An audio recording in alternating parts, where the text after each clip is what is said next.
Today we celebrate the first glorious anniversary of the Information Purification Directives.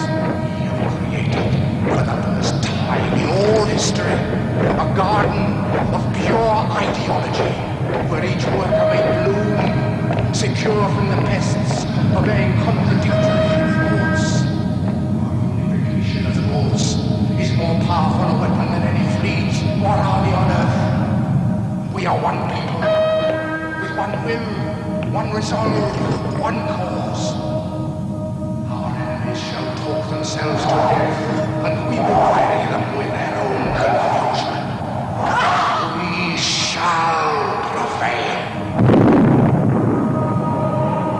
On January 24th, Apple Computer will introduce Macintosh.